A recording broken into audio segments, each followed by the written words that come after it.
This is what I get to listen to for this week. Instead of these people using like an electric chisel,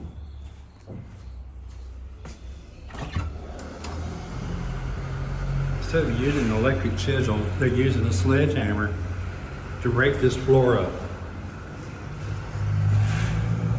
So the guy out here, he's going to be pounding with his sledgehammer. There we go, yeah. Don't get an electric chisel. They're going to do this whole floor.